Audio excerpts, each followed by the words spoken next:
The other day in a heavy wind, the crane tipped over.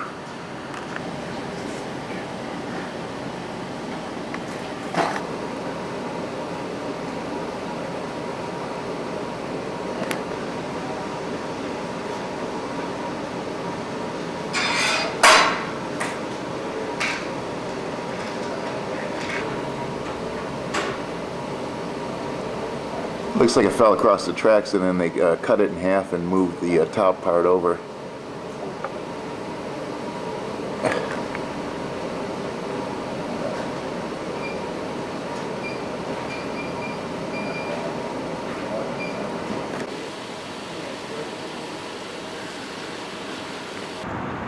I'm near the corner of Carnegie and Ontario, and yet another casualty of Saturday's windstorm.